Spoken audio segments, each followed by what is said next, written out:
여러분 안녕하십니까, 백운기입니다. 피의자 이종섭의 호주 도피를 놓고 국가기관 간의 충돌이 벌어지는 있을 수 없는 일이 일어났습니다. 발단은 대통령실이 공수처가 이종섭의 출국을 허락했다고 밝히면서 시작이 됐는데요. 공수처가 즉각 반박했죠. 사실관계가 다르다. 공수처는 출국금지 해제 권한이 없고 출국을 허락한 적이 없다고 말이죠. 그러자 대통령실이 그렇게 급하다면 당장 내일이라도 소환해서 조사하라 이렇게 맞받았는데 이건 겁박하는 것 아닙니까? 대통령실의 수사 개입으로 볼 수도 있지요. 어떻게 이런 일이 일어납니까? 이게 나라입니까? 무슨 나라가 이럽니까? 누구 때문에 이렇게 나라가 망가지고 있습니까? 조국 신당 다른 건 몰라도 구호는 참 잘 만든 것 같습니다. 3년은 너무 깁니다. 생방송 백운기의 정치 1번지 출발합니다.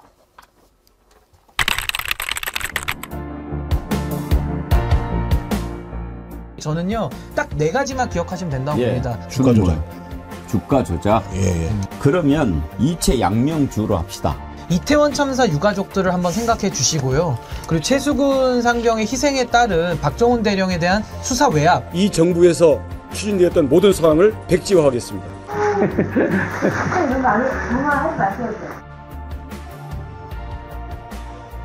이체 양명주. 온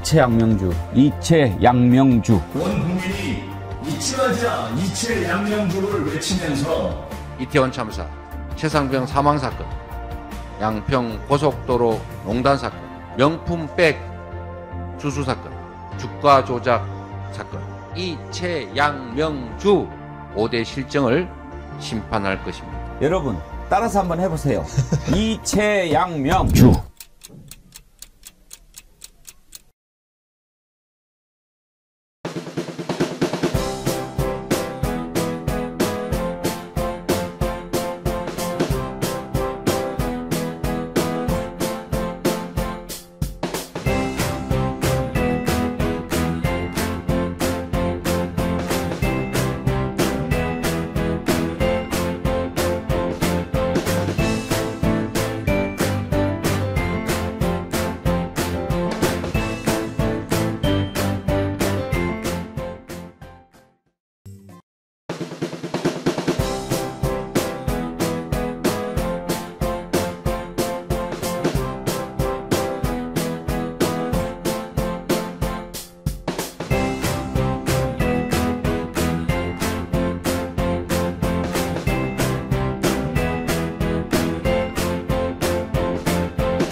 네, 3월 19일 화요일 오늘 함께 하실 세 분 패널 소개합니다. 김유정 전 민주당 의원, 윤경호 퓨처미디어 연구소장, 차지원 부산 가톨릭대학교 특임교수 나오셨습니다. 어서 오십시오. 안녕하세요. 공수처하고 대통령실하고 한판 붙었는데 그런 적이 그전에도 있었나요, 김유정 의원? 글쎄요. 이를테면 근데 기억이 별로 국가기관 간에 이렇게 치고받고 싸우는 거 별로 본 기억이 없어요. 하여튼 별일 다 일어나는 정권이긴 한데요. 심지어는 공수처 지금 수장도 없는데 대통령실하고 이런 식으로 치고받고 할 줄은 진짜 꿈에도 몰랐습니다. 하여튼 점이 가경이다 이런 생각입니다. 윤경호 소장 그런 얘기가 있었어요. 세월호 참사 났을 때 가장 많이 했던 얘기가 이게 나라냐. 그랬다가 이제 문재인 정부에서 뭐 이런저런 문제가 생기니까 야당에서 이건 나라냐 그랬거든요. 요즘에는 이건 또 무슨 나라냐. 그러니까 공권력이라는 거는 국민이 위임을 하는 거잖아요. 뭐 누구에게 위임하느냐는 선출직으로 뽑힌 대통령으로부터 임명직 여러 뭐 검찰, 공수처 이런 사법기관 다 마찬가지죠. 근데 그들에게 위임한 그 권한이 어떤 목적으로, 어떤 용도로, 중요한 건 어떻게 제한적으로 쓰이느냐 이건데, 이번의 경우는 처음에 저는 이종섭 전 국방장관을 호주 대사로 저렇게 내보내면서 뭐 출국 금지 상태에서 저렇게 무리하게 밀어붙였다. 이 얘기가 딱 나왔을 때, 아, 공수처라는 기관을 이렇게 해서 무력화시켜 버리는구나. 그러면 도대체 앞으로 이 정부는 뭐 공수처라는 기관을 과연 어떻게 끌고 가려고 하는 건가라고 생각을 했는데, 급기야 지금 말씀하신 것처럼 대통령실과 공수처 간에 무슨 기관 간의 충돌? 근데 공수처 지금 구성을 보면요, 과연 누가 이런 결정을 내릴 수 있을까도 좀 의심스러워요. 그러니까 아니 궁금한 게 지금 공수처를 마치 야당 대하듯이 대통령실이 공격하는데, 그전 공수처장이야 이제 문재인 정부 때 임명한 사람이니까 그렇다고 쳐도 그 공수처장 물러났잖아요. 근데 지금 공수처가 반국가 세력입니까? 그러니까 차장도 물러났고요. 그 밑에 있는 부장검사, 아마 서열 3위인가 보죠. 그 부장검사가 지금 대행의 대행이라고 얘기하지 않습니까? 근데 그 정도 선에 있는 부장검사가 대통령실을 향해서 이렇게 정치적으로 입장을 달리하는 듯이 보이는 것 같이 반박을 했다? 그게 말이 되겠습니까? 이건 그냥 사실 확인 정도만 한 건데, 그걸 지금 대통령실이 발끈해가지고 오히려 지금 말씀하신 것처럼 야당을 다루듯이 그렇게 지금 하고 있다는 건 처음이 없는 일이에요. 차지원 교수 보시기에 네. 대통령실이 왜 이렇게 공수처를 공격하는 것 같습니까? 공수처가 처음 생길 때 예. 윤석열 당시 검찰총장이 찬성했나요? 반대했나요? 반대했죠. 반대했잖아요. 예. 그렇기 때문에 본인이 생각했을 때는 소위 말해서 검찰 권력을 상당 부분을 지금 갖고 갔잖아요. 기소 독점주의가 무너질 수밖에 없는 그러한 상황이었기 때문에 상당히 눈에 끌끌어온 조직이죠. 눈에 끌끌어온 조직이고, 말씀하신 것처럼 김진욱 처장이 물러났잖아요. 그리고 차장도 물러났지만 아직까지 지금 그 공수처장 후보 추천에 의해서 추천한 2명이 있습니다. 판사 1명, 검사 1명인데 그 사람들이 윤석열 대통령 눈에 안 차는 사람들이에요. 사실은 지난번에 한번 방송에서 한번 여기서 말씀드렸는데, 그때 당시 자기가 믿는 사람이 있었는데 결국 그 사람이 안 됐거든요. 그렇기 때문에 이 두 사람 중에 지금 저울질을 하면서 계속 시간이 늦어지고 있는 거예요. 그런데 문제는 지금 현재의 공수처는 1기 때 만들어진 체제의 구성원들이라는 거예요. 그러니까 이 구성원들이 소위 말해서 이 사람들이 정치적으로 판단해서 뭐 이야기를 한 게 아니잖아요. 충북금지 조치 우리는 반대할 의견을 냈다. 그런데 그걸 왜곡하니까 거기에 대한 사실을 바로잡는 입장에서 이야기를 했는데, 사실은 대통령이 공수처에 대한 상당한 배관시 이런 것들이 깔려 있으면서 공수처에 대한 일종의 정치적 공세가 가해지는 거죠. 저는 아마 후임 처장이 임명된다 하더라도 만약에 이 정권이 계속 간다고 한다면 아마 다음 3기 공수처장은 우리가 못 볼 가능성이 상당히 높지 않을까라는 생각도 듭니다. 아니 반대할 거면 없애든지. 근데 없애고 싶으면 이 법을 바꿔야 되는데, 아니 법을 그러면은 바꾸면 안 되잖아요 지금. 여가부는 왜 공격 안 해요? 그러니까 여가부도 지금 장관 임명 안 하고 그냥 지금 장관 차관으로 있잖아요. 장관 없습니다. 없어졌나? 없어서 지금 사퇴하고 지금 천만 다행이네. 아니 사관 체제 그것도 진짜 말이 안 되는 거예요. 말이 안 되죠. 아니 그 음년이 있는 정부 그 부처, 그것도 국무위원이에요.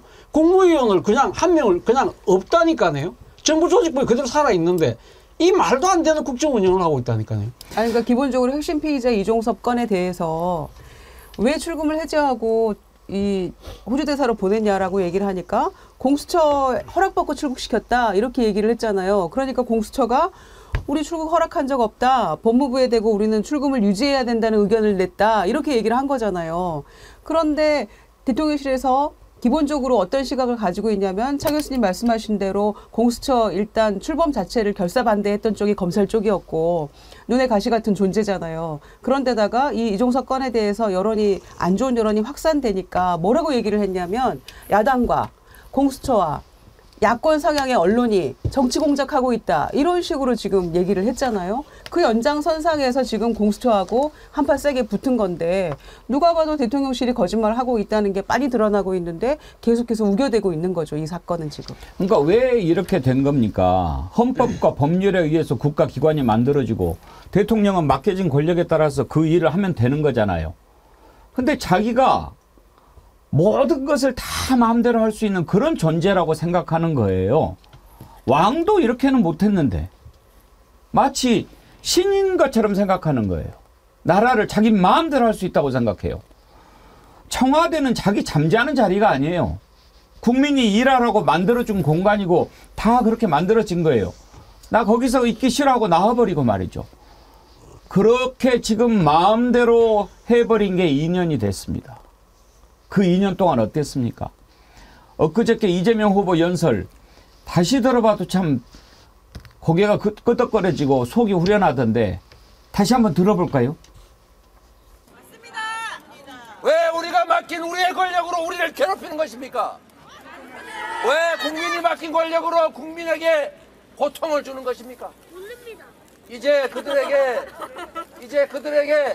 이 나라는 너희들의 것이 아니라 국민의 것이다. 너희가 가진 모든 권력과 너희가 가지는 모든 지위는 우리 국민들이 맡긴 것이다. 이제 너희들은 국민을 위해서 일하지 않았고 국민이 맡긴 권력으로 국민에게 고통을 주었고 국민이 맡긴 예산으로 사적 이익을 사복을 채웠기 때문에 이제 너희들은 해고다. 해고해야 합니다, 여러분.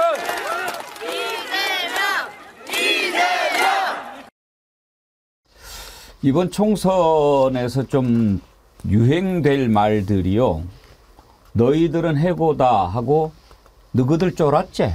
이 두 가지가 좀 상당히 대박이 날 것 같은 그런 예감이 들죠. 김유정 의원. 이미 대박이 나고 있는 것 같아요. 너희들 쫄았제도 굉장히 시원하게 들렸고 네. 너희는 해고다.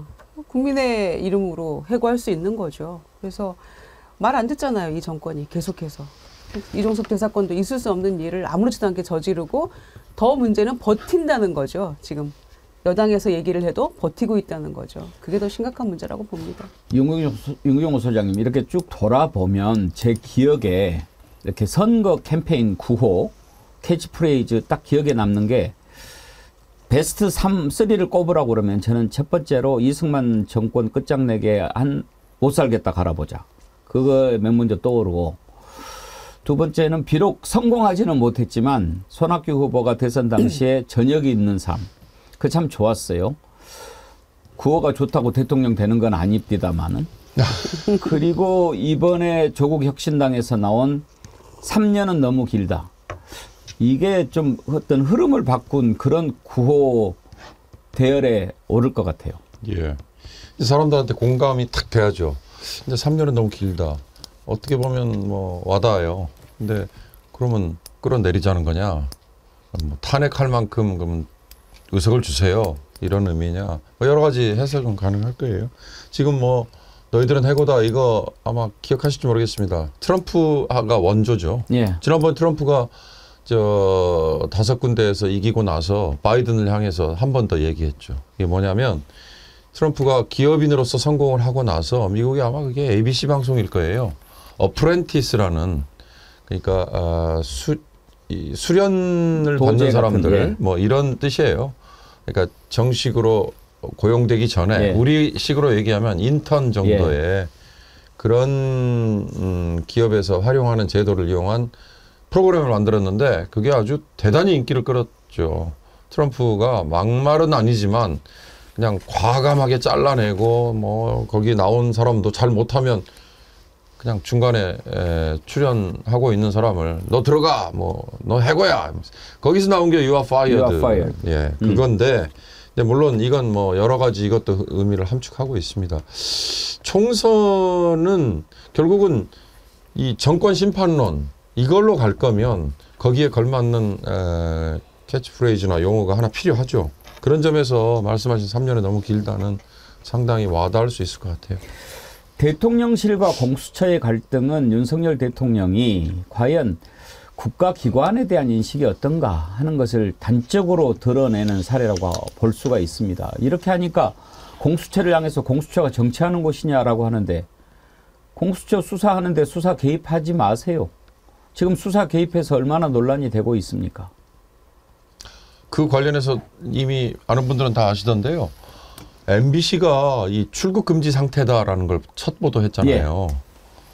황상무라는 수석이 MBC 잘 들어 회칼로 뭐 어쩌고 저쩌고 할 수 있어라는 식의 협박을 한 것처럼 말한 이유도 MBC가 출국 금지 상태라는 걸 보도했다. 이걸 겨냥해서 한 얘기였어요. 그런데 지금 공수처 내에 어떤 일이 벌어지고 있는지 아세요? MBC에게 그 출국 금지 상태라는 걸 이종섭이 출국 금지 상태라는 걸 알려준 내부 제보자가 있을 것이다. 아하. 그래서 지금 공수처의 전 직원들을 상대로 색출 작업하고 있대요. 색출 작업과 조사를 하고 있답니다. 출국 금지 사실 그거 아는 거 그렇게 어려운 제 거 말씀이 아닌데. 그겁니다. 출국 금지라는 게 과연 그러면 공수처에 있는 직원들만 아는 기밀이었을까? 과연 그게 그럴 만한 일인가? 출국 금지는 예를 들어서 공수처가 신청을 해도 법무부가 결정을 하잖아요. 그러면 법무부에서 소스가 나올 수도 있는 것이고 얼마나 나올 구멍이 많은데 그렇습니다. 그걸 공수처를 뭐 의심하라고 그래요. 그런 어처구니 없는 일까지 지금 벌이고 있습니다. 대통령실과 공수처 간의 갈등, 이건 이제 하여튼 윤석열 대통령 하는 스타일을 우리가 보면은 왜 이렇게 생기는지 아는데, 이제 문제는요, 해법을 놓고 생겨나고 있습니다. 한동훈 위원장이 얘기를 했어요. 뭐라고 얘기했습니까? 이종석 즉각 귀국해서 소환해라. 소환해서 조사받아라. 그리고 회칼 테러 망언했던 황상무 물러나라. 우리가 흔히 지금까지 여권에서 일어나는 일들을 보면 선대위원장이라든지 여당 대표가 이런 이야기를 할 때는 다 이렇게 서로 조율이 돼가지고 이야기를 하고 받아들이고 그렇게 굴러왔거든요. 지난번에 김건희 때도 그런 줄 알았는데 아니었더라고요. 그래서 잘못했다고 눈보라 속에 30분간 벌서지 않았어요? 왜 이런 일이 일어납니까? 서로 소통도 안 되고 또 뭔가 기획할 능력도 안 되고 그래서 그런 것 아니겠습니까? 이번에도 소통이 안 됐나 봐요. 그래서 이런 이야기를 딱 했더니 대통령실에서 즉각 그런 것 없다. 대사 임명 정당했고 그렇다고 뭐 들어와서 마냥 뭐 조사 기다리게 할 수 없지 않느냐. 심지어 황상무 수석 사퇴에 대해서는 뭐라고? 뭐 언론기관을 상대로 외압을 행사해 본 적도 없고 해볼 생각도 없다. 뭐 이렇게 입장을 밝혀요. 이게 이제 대통령실에서 그렇게 얘기하는 거야. 뭐 뭐라고 그냥 납두든. 이제 당장 국민의힘 선거를 치러야 되는데 후보들이 난리 아닙니까? 이거 이렇게 가다가 우리 다 죽는다. 이거 뭐냐 대통령. 정신 나갔냐 이런 말까지 나옵니다. 심지어 한동훈 위원장이 이렇게 하니까 그동안에 대통령 말이라면 무조건 옳소했던 사람들까지도 거기에 따라와요. 대표적인 사람이 누굽니까? 이용. 대선 후보 수행실장인가 했죠. 이용 의원마저도 그 말이 옳다고 얘기를 하더라고요. 들어보시죠. 이정석 호주 대사도 충분히 뭐 수사를 받거나 아니면 빨리 귀국해서 본인의 입장을 표명하지 않을까 생각합니다. 황상무 수석도 좀 생각을 해볼 필요성이 있을 것 같아요. 사과는 충분히 좀 했고 근데 그 사과에 대해서 국민들이 직접적으로 받아들인다면 여기서 정리되겠지만은 이슈가 계속되고 국민들이 받아들이지 못한다면 스스로 좀 거취를 결정하지 않을까 생각합니다. 최정 교수님 좀 놀랍지 않습니까? 다른 사람도 아니고 이용 의원이. 이용 의원이 지금 그 지난번에 그러니까 무조건 그 용산의 뜻을 떠받들던 시점과 지금 시점이 뭐가 바뀌었습니까? 이제 선거를 치르는 후보라는 거죠. 그러니까 직접 아침 뭐 저녁으로 지금 출퇴근 시간에 본인도 나가서 지금 뭐 시민들 만나고 있지 않겠습니까? 그 사람도 하는 이야기 툭툭 지나가면서 하는 이야기가 정말 자기가 생각해도 맞는 이야기거든요. 그리고 이런 상황으로 갔을 때는 당장 자신의 정치 생명이 끊어질 수밖에 없다는 위기감을 느끼는 것이죠. 그렇기 때문에 저렇게 이야기할 수밖에 없는 것이고 뭐 지금 이용 의원뿐만 아니라 대통령 입노릇을 했던 김은혜 전 홍보수석도 지금 그 이 부분에 강하게 이야기를 하고 있잖아요. 사실은 앞서 이 역대 선거에서 가장 좋은 구호 아까 3가지 말씀하셨잖아요. 저 중요한 거 하나 빠뜨렸다고 생각하는데. 뭐가 있다? 군정종식.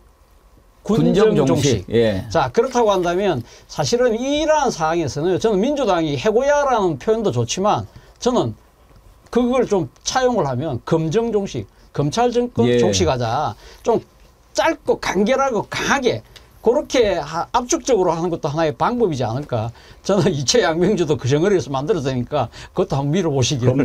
검독 종식. 검독 종식도 좋고 검찰 정권이니까 검정 종식도 종식도 예. 좋고 어쨌든 근데 일단 지금 사실은 이 공수처 문제가 앞서도 제가 말씀했습니다만 윤석열 대통령은 이제 공수처는 눈에 가시거든요. 그건 윤석열 대통령뿐만 아니라 아마 대한민국에 몸담고 있는 잘 나가는 검사들, 소위 말하는 정치 검사들은 절대 이 공수처라는 조직이 태어나서는 안 될 조직이라고 보고 있는 거죠. 그렇기 때문에 사실은 이번 참에 이 지금 혼쭐을 한번 내야 되겠다는 생각을 예. 하고 있는 차에 지금 하나의 빌미가 생긴 겁니다. 선거 치러 보면은 뭐 진짜 다.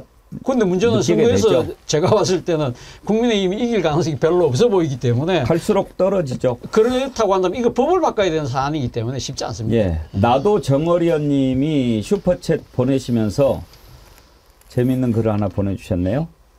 2만 원을 보내셨는데 너희들은 해고다. 갈 때 짐 잘 챙겨가거라. 박스값이다. 박스값 2만 원. 나도 정어리언님 그러면 이거 그쪽으로 보내줘야 되나요? 썰렁해서 죄송합니다.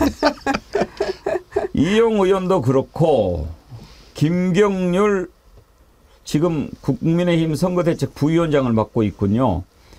가세했습니다. 황상무 당장 사퇴하는 게 맞다. 들어보시죠. 저도 뭐 기함한다고 하나요? 정말 놀랐습니다. 정말 우리나라 뭐 민주주의의 역사 혹은 언론사에 있어서 대단한 오점이지 않습니까? 예. 그와 같은 흑역사를 거론하면서 일종의 겁박하는 행위지 않습니까? 그래서 저는 대단히 부적절하다. 이분은 공직자로서 해선 안 될 말을 한 것이고 이 부분에 있어서만큼 저는 한동훈 위원장의 입장과 동일합니다. 본인 스스로 좀 이것은 대통령실이 어떤 결정을 내리기 이전에 예. 본인 스스로 거취를 분명하게 표명할 필요가 있다. 거취를 분명하게 표명하란 말을 조금 더 직접적으로 하자면 자진 사퇴하셔라. 그렇습니다. 예. 이분은 저는 공직자로서의 자세가 되어 있지 않다. 본인 스스로의 거취를 대통령실에 맡기겠다. 예. 뭐 반성하고 잘 하겠다. 이것은 국정에 너무나도 심대한 부담을 주기 때문에 예, 본인 스스로 오늘이라도 당장 사퇴하는 게 올바른 길이다. 이렇게 생각합니다. 자, 지금 이제 저렇게들 거들고 있습니다. 한동훈 위원장 발언을 다시 한번 좀 들어보면 어떤 마음을 가지고 했는지 우리가 좀 짐작할 수 있을 것 같은데 두 가지 얘기했죠. 이종섭 소환해라. 황상무 물러나라. 들어보죠. 공수처는 즉각 송보해야 하고 이종섭 대사는 즉각 귀국해야 한다고 생각합니다. 이 문제는 총선을 앞두고 정쟁을 해서 국민들께 피로감을 드릴 만한 문제가 아니라고 생각합니다. 즉각 소환하고 즉각 귀국해야 한다고 생각합니다. 이종섭 당한 문제 관련해서 대통령실에 따로 이제 뭐 말씀을 드리시거나 그런 문제 생각하고 계신지? 제가 충분히 말씀드렸죠? 취재. 네. 부적절했다는 말씀은 제가 이미 드린 바 있습니다. 국민 눈높이에 맞지 않는 발언이고 본인이 스스로 거취를 결정하셔야 한다고. 자, 즉각 소환, 즉각 귀국. 이종섭은 그렇게 해야 된다. 황상무 거취를 결정해야 된다라고 얘기했는데, 자, 윤경호 소장. 근데 이제 대통령실의 반응은 다 노거든요.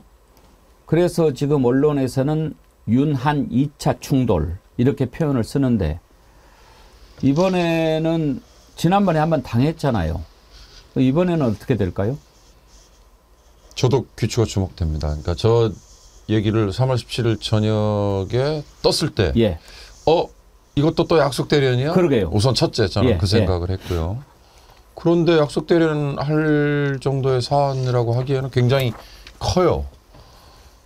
그럼 뭘까? 대통령실이 어떤 반응을 보일까 했는데 아니나 다를까 둘 다 노 했어요. 왜? 이거 인사권에 관한 문제야. 뭐 이런 논리를 아마 폈을 거예요. 근데 참모 내가 알아서 쓰는 거야.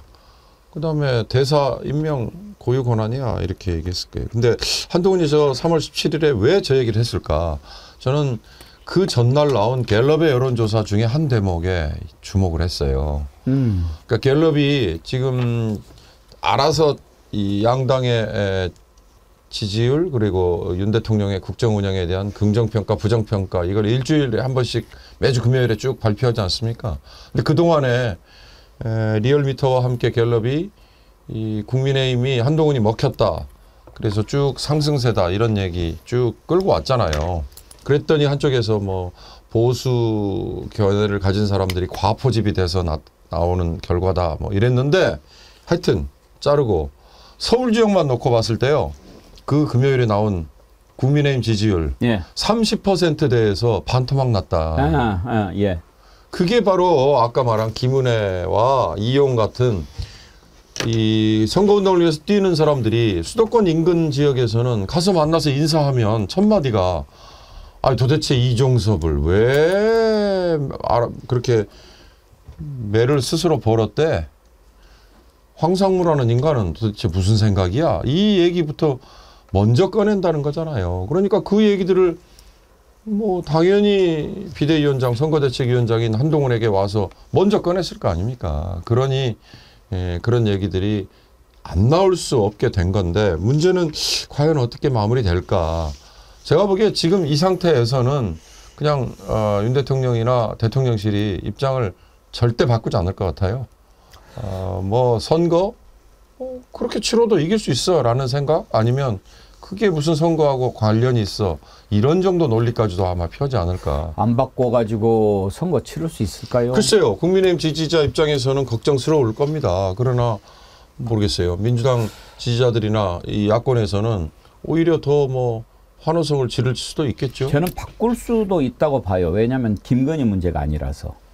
그래서 한번 보는데 그런데 이제 또 이종섭 문제는 자신의 문제가 될 수도 있기 때문에 또 곤란하겠죠. 아무튼 김 의원님 보시기에 한동훈 위원장이 이번에는 뭔 맘을 먹고 이렇게 한 것 같습니까? 근데요, 저는 한동훈 위원장이 이제 윤핵 갈등 시즌2 이렇게 얘기를 하는데 그렇게 엄청나게 덤빈 것 같지도 않아요.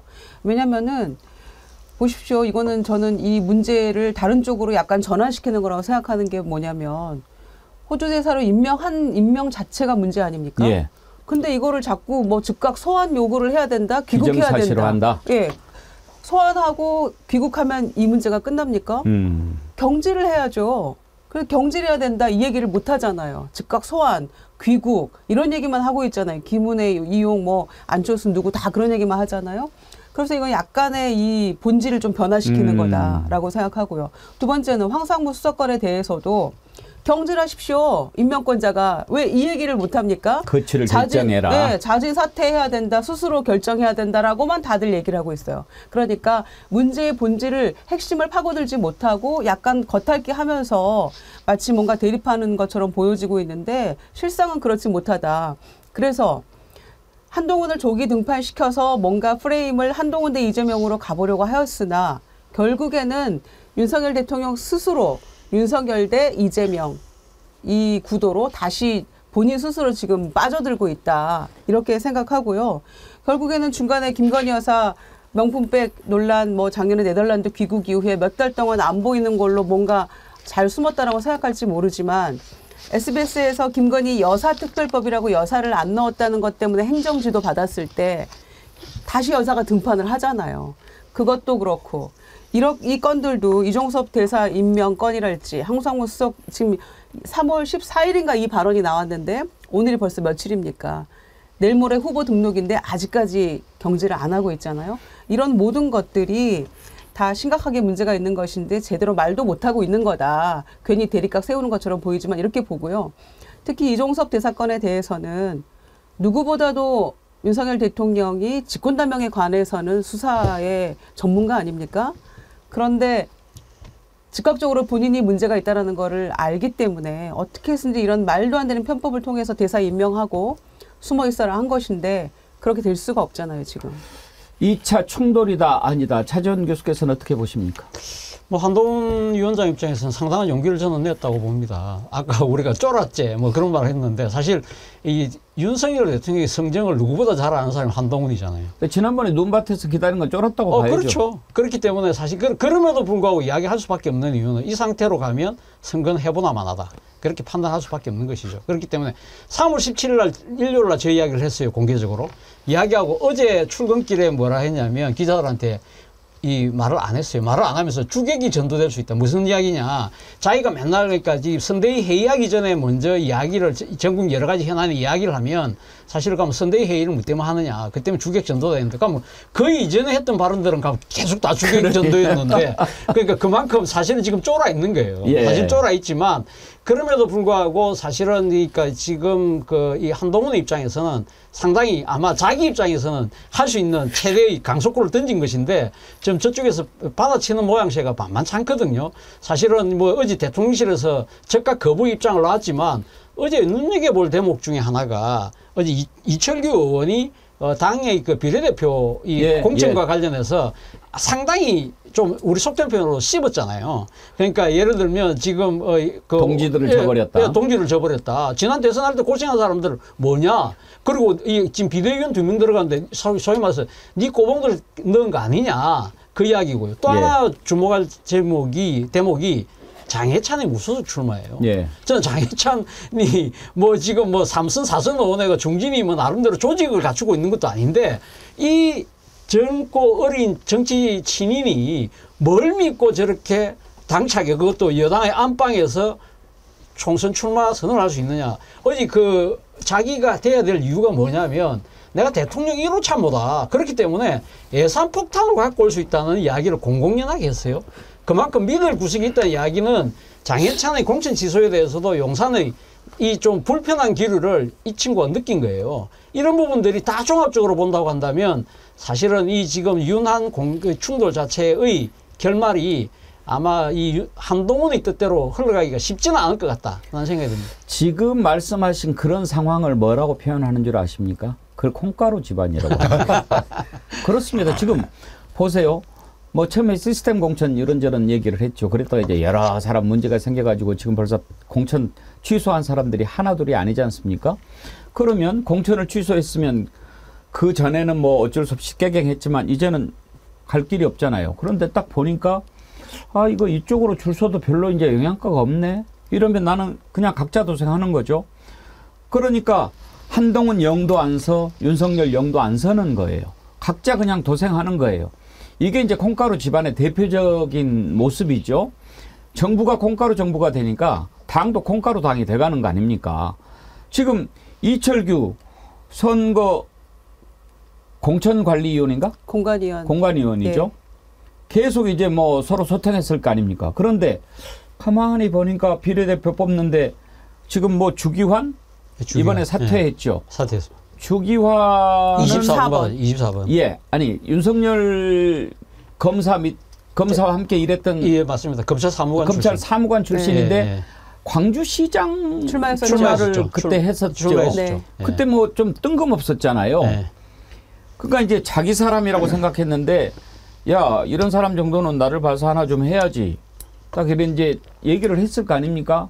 그래서 이철규가 쑥 집어넣었을 거고 한동훈이 무슨 말도 아니 뭐 이렇게 했을 거고 그러면은 이제 이철규 공관위원이 그냥 얘기했겠어요? 여기 뜻이야. 똑같은 소리 하네. 지금 선거가 지금 우리 코가 석자인데 이렇게 됐다라고 봤을 때 이게 어떻게 되겠냐는 거예요. 장해찬도 마찬가지예요. 어떤 방송에서 서정욱 변호사가 장해찬 때문에 윤석열 대통령 경로한 걸로 알고 있다라고 하는데 제가 그동안에 서정욱 변호사 이렇게 쭉 방송해 보면 상당히 용산 쪽의 안테나가 좋아요. 감도가 좋아요. 그 예견은 많이 틀리는데 들은 그 소스는 좀 정확하게 맞는데 경로가 장해찬 그러니까 공천 번복에 대한 경로 말씀하시는 거죠? 취소한 거. 그럼 한번 들어봅시다. 예. 그다음에 장해찬 후보는요. 그런데 윤석열 대통령의 1호 청년 참모입니다. 상당히 윤 대통령이 아마 경로한 걸로 저는 알고 있고요. 공천이 취소된 거에 대해서 경로했다. 저는 그렇게 알고 있고 그다음에 무소속도 윤 대통령의 뜻으로 봅니다. 이 제 생각이에요. 왜냐하면 윤 대통령 뜻으로 안 그러고 이게 어떻게 나갑니까? 청년 1호 참모인데. 그래서 아마 이제 그 성패는 모르겠어요. 부산은요. 민주당시가 좀 세요. 부산은 민주당이 어부지리할 수도 있는데 그거는 결과는 잘 모르겠는데 대구는 좀 달라요. 대구는 이제 도태 후보는 가능성이 많은데 저는 이 두 분이 나간 걸 저는 불가피하게 보고 있고 그다음에 그 한동훈 위원장은 뭐 당선돼도 이게 복당 안 한다고 했는데 한동훈 위원장은 비대위원장입니다. 이게 그거 끝납니다. 본인이 천년만년 대표라고 생각하면 안 돼요. 저는 저거를 그냥 그 무심히 듣지 않아요. 서정욱 변호사가 상당히 용산 쪽에 채널이 있거든요. 맞습니다. 예. 그래서 좀 듣잖아요. 예. 그러니까 무소속 출마도 윤의 뜻인 걸로 알고 있다. 차지원 교수 가능성이 있는 것 같지 않습니까? 예, 저는 앞서 말씀드린 것처럼 저는 사실 깜짝 놀랐습니다. 예. 사실 지금 뭐 그러니까 정치 초년생인데 아무런 정치적 기반도 없고 조직도 없어요. 물론 본인의 뭐 지금 집안이 그 3대째 살고 있다고 하지만 뭐 그 집안이 뭐 예를 들면 지역의 토호급도 아니고 그런 상황이기 때문에 사실은 뭐 그런 식으로 이 여당에서 그것도 야당도 아니잖아요. 여당에서 이렇게 공천 번복을 하고 안방에서 번복을 하는데 이렇게 반발한다? 이거는 진짜 소위 말하는 간이 좀 부었다는 거죠. 근데 그 간이 부을 수 있는 나름대로의 그 근거가 뭘까? 그거는 결국 용산과의 저는 교감이라는 생각이 들었습니다. 어제 똑같이 뭐라고 이야기했냐면 지금 이 자기 나오는 수용이 많이 지금 상대적으로 지금 개발이 안 되고 있는데 이 개발할 수 있는 정치적 힘이 예산인데 그 예산 내가 갖고 올 수 있다. 이런 이야기를 무소속 후보가 할 수 있다? 그거 정말 좀 이해가 잘 안 되잖아요. 그런 이야기를 본다고 한다면 뭔가가 있는 거예요, 지금. 지난번에 제가 차지원 교수한테 부산 수영구 그 친여가 강하냐 그랬더니 아주 강하다고 그러셨잖아요. 아주 강하죠. 그런데 강한데 문제는 여기도 민주당의 기본적인 표가요. 부산 같은 경우 35%는 있어요. 그러면 지금 그러니까 만약 3파전으로 되면 정연욱, 예, 동아일보 출신, 동아일보, 예. 거기를 공천을 했는데 3자 구도가 되면 그러면 민주당이 충분히 해볼 만하죠. 민주당은 누구예요? 민주당은 유동철이라고 이번에 그 영입인재입니다. 영입인재인데 그 동의대 교수인데 복지학 전공한 분을 이번에 그 제작 공천을 했어요. 제작 공천을 했기 때문에 물론 이분도 이제 지역 연고가 좀 약하긴 하지만 그러나 민주당의 기본적인 표가 있고 지난 4년 선거 때 제가 오다가 찾아보니까 당시 민주당 후보가 41%를 득표했더라고요. 물론 그때는 이제 이쪽이 그 1대1 구도라서 그때 이 국민의힘 계열 후보가 55%를 갖고 갔지만 한 4%의 차이가 있죠. 기본적으로 한 10%의 14%의 차이는 있어요. 있지만 만약에 장애차이 나가서 표를 많이 갈라먹는 상황이라고 한다면 민주당 입장에서는 충분히 한번 해볼 만한 지역이 되는 거죠.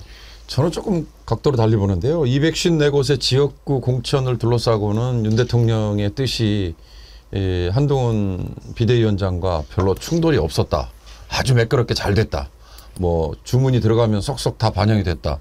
근데 불과 30명 그리고 35명 비례대표 이거 후보 나열했는데 여기에 윤 대통령의 뜻이 반영이 안 돼가지고 충돌한다? 저는 아니라고 봅니다. 그러니까 장해찬의 경우나 도태우라는 대구에 있는 변호사의 경우는요. 한번 생각해 보십시오. 그 친구들이 왜 공천 취소가 됐어요? 자업자득이죠. 국민의 눈높이, 한동훈이 잘 얘기하는 국민의 눈높이 운운하는 거잖아요. 그걸 유권자들이 안 받아들일 거라고 걱정했던 거잖아요. 근데 윤 대통령이 그러면 밀어주고 윤 대통령이 뜻이기 때문에 그럼 무소속 나와가지고 나와서 당선되면 면죄부 받는 거예요? 그게 정치입니까? 그건 말도 안 되는 거죠. 아니 선출직으로 나와가지고 아무리 때가 많이 묻은 친구라도 아무리 막말을 막 하고 젊었을 때 뭐 표현이 그렇습니다만 개판으로 살아도 그러면 선출직으로 당선만 되면은 면죄부 받는 겁니까? 그런 식으로 우리 정치가 퇴행해서는 저는 안 된다고 봅니다. 그럼 이철규는 왜 나섰느냐? 이거 고도의 정말 언론을 위한 쇼라고 봐요. 무슨 얘기냐? 이철규는요, 오로지 그 전에 본인이 사무총장 했잖아요. 그리고 지금 당내에 당에 대한 뭐라고 그럴까, 이 장악을 위한 총대를 메고 있는 건 자기다. 창구는 자기밖에 없다. 그런데 한 면밀히 보세요. 30명까지만 놓고 봐도 흔히 말하는 당직자, 당 사무처에서 열심히 일했던 아까 대선 때 고생했던 친구들이라고 얘기하셨는데 그 중에도 당 사무처의 당직자 출신 중에 몇 명이나 몇 번에 배치를 했는가 보시면 이번에 비례대표라는 게 양쪽이 46석을 놓고 22 내지는 23, 24 정도에 왔다 갔다 한다고 보면 23번 뒤로는 그냥 예비 후보라고 해도 과언이 아니잖아요. 근데 당직자라고 얘기되는 친구들을 다 24, 5, 6 여기다 배치했거든요.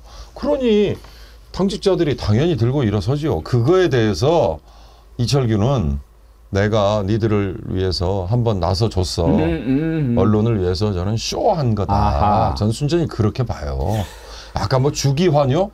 아니 주기환이라는 친구를 미안합니다. 주기환이라는 사람을 한동훈이 모르겠습니까?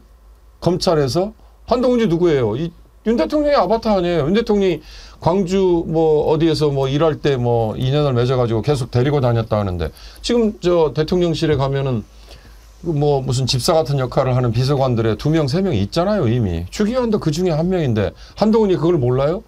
근데 그걸 뭐 한동훈은 깔아뭉개고 이철규는 그걸 대통령의 뜻이라고 해서 밀어붙이려고 했다? 아유, 저는 이미 이 비례대표 팽을 시켰다. 그렇죠.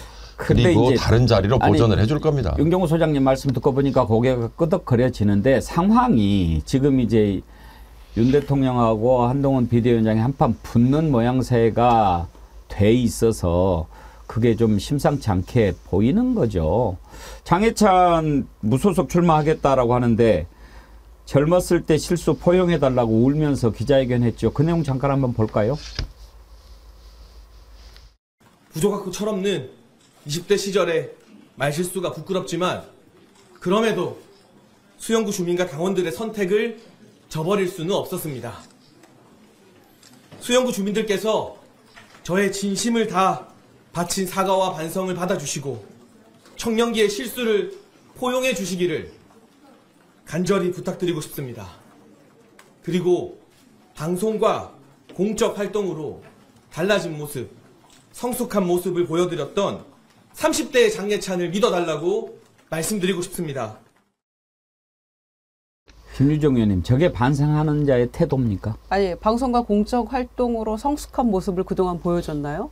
장해찬 후보는 정말 그야말로 야당에 대해서 물고 늘어지는 깐족의 대명사 아니었습니까? 나는 저 친구 나오면 돌려버려서 잘 그렇죠. 몰라요. 어떻게 말하는지. 그럴 정도로 대단히 공격적인 모습을 보여줬었고 전혀 성숙과는 거리가 먼 그런 여당 패널의 모습을 계속 보여줬었는데 이거는 그러면은 그동안 그 여러 가지 막말로 거의 막말의 화수분 아니었습니까? 계층과 뭐 성별을 불문하고 모두를 다 이 막말 소용돌이 속에 휘몰아 넣었던 본인의 과거 발언들에 대해서 두 차례에 걸쳐서 뭐 반성도 하고 뭐 이런 얘기를 쏟아냈지만 결국에는 반성 안 하는 모습이잖아요. 그런데다가 대통령이 본인 공천 받은 거에 대해서 격려자냐까지 했다고 자랑하고 다녔잖아요. 그런데 대통령이 장해찬 때문에 이 격려했다라는 서정욱 변호사의 말이 진실이라면 본인이 1호 당원이라고 대통령은 당의 1호 당원이라고 얼마나 얘기했습니까? 그런데 버젓이 국민의힘 후보가 있는데 공천을 받아서 있는데 이 무소속 후보에 대해서 대통령과 교감 없이 출마를 했겠느냐 이러면 해당 행위 아닙니까? 심각한 문제가 될 거라고 보고요. 그런 점에서 뭐 민주당은 고맙게 생각해야 될 것 같고요. 그 다음에 그 이철규 의원이 이제 굉장히 뭐 본인이 여러 가지 얘기하면서 또 한동훈 위원장과 대립각 세우는 모습 보여줬었는데 한동훈 위원장은 이철규 의원에 대해서 스텝이라고 얘기했잖아. 당대표는 나고. 그래서 그 말을 귀뚱으로도 안 들을 것 같고 뭐 순위 조정이 있어야 된다라고 얘기합니다만 이미 이 결론 난 거에 대해서 어떻게 조정을 하겠습니까? 다만 도태우 후보의 5.18 비하 발언, 폄훼 발언 나오고 막 여러 가지 문제가 있었을 때 여성도 청년도 그 강남 아니 5군데 국민 추천자 하는 곳에 배려하겠다 얘기했었고 동시에 비례대표에도 호남에 대해서 국민의힘 약세 지역에 대해서 배려하는 그게 또 당원 당규에 있다면서요. 그런데 거의 모습이 안 보이잖아요. 그것까지를 포함해서 고생한 당직자 호남 지역에 배려 안 한 거 이거를 이철규 의원이 다 지금 본인 얘기 한마디로 천냥빚 갚으려고 퉁치고 있는 그런 모습이라고 보여집니다. 예. 근데 이제 윤경호 소장께서 이거 짜고 치는 것 같다라고 하셨는데 조금 다르게 볼 수 있는 게요. 이철규 공관위원 발언 한번 그 띄워봐 주시겠습니까? 이철규 의원이 이렇게 이야기를 해요. 일단 당을 위해 헌신해온 분들에 대한 배려는 찾아보기 힘들다. 그리고 비례대표를 연속으로 2번 배려하지 않는다는 당의 오랜 관리가 깨졌다라고 하면서 한동훈 위원장을 직격한 거란 말이에요. 그러니까 뭐 이제 뭐 배신 뭐 동지들에 대해서 배반했다, 뭐 배려를 못했다 이런 부분들은 그렇게 볼 수 있는데 어찌 됐든 윤핵관 이철규가 한동훈 위원장을 공격한 것 이것은 뭔가 이제 용산의 뜻이 그래 내가 분명히 지난번에 경고했는데 또 대든다는 말이지 한번 해볼까 라고 한 게 아닌가 생각할 수 있거든요. 지난번에 뭐 즉각 꼬리 내리고 눈밭에서 30분간 벌 섰는데 이번에는 일단 조금 이제 상황을 좀 보는 것 같습니다.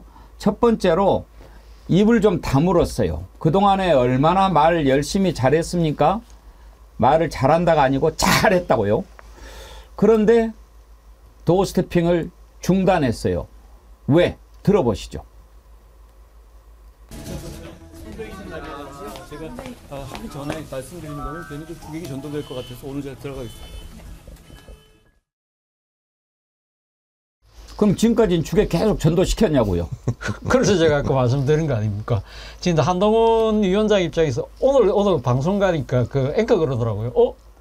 한동훈 쓸 그림이 없네? 이러더라고요. 그동안 뭐 매일 뭐 많은 장면을 보여주다가 어제 사실 저 장면뿐만 아니라 어제 원래 제주도 방문 일정이 있었다고 그러잖아요. 그걸 취소했다는 이야기는 아무래도 본인이 지금 뭐 그러니까 공식적인 자리에 가면 이에 대한 기자들이 질문이 쇄도할 수밖에 없잖아요. 그만큼 지금 본인 상당히 지금 공공한 위치에 몰린 것이죠. 그런데 저는 그런 생각을 합니다. 대통령이 그러면 왜 이렇게 강한 모습으로 이렇게 강하게 받아쳤을까?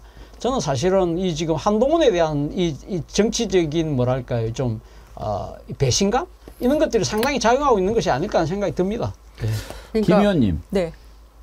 지금 한동훈 하는 거 보고 저는 얼핏 그게 생각이 나는데요. 아무 말도 하지 않으면 아무 일도 일어나지 않는다. 근데 이제 3월 15일 날 광주를 갔잖아요. 예. 그런데 그 전날 밤 10시 반 언저리예요. 완전 오밤중에 도태우 후보를 공천 취소를 했어요. 그냥 가면 광주 가는 아무 의미가 없잖아요. 할 말이 없는 거 아니에요. 본인도 사람인지라 그 정도 최소한의 양심은 있었겠죠. 그런데 공천 취소하는 거는 당에서 어떻게 할 수 있는 문제예요. 근데 제주도를 간다? 제주도도 사실 민주당 강세 지역이잖아요. 그런데 할 얘기가 없는 거 아닙니까? 그런데 임명권자인 대통령의 마음에 달려있는 문제인 거죠. 둘 다. 이종섭 건도 그다음에 황상무 수석 건도. 그러니까 한동훈 위원장의 이 영향력으로는 어쩔 수 없는 부분인데 3월 17일 날 그렇게 말했는데 3월 18일 아침에 대통령실에서 뭐라고 얘기했죠? 현안 관련한 대통령실의 입장 이러면서 한동훈 위원장 말을 완전히 두 가지를 전부 다 묵살시켜 버린 거란 말이죠. 그러니까 본인은 어떤 의미에서는 항의의 표시일 수도 있고 또 그런 상태로 제주도를 간다 한들 본인이 할 얘기가 없는 거잖아요.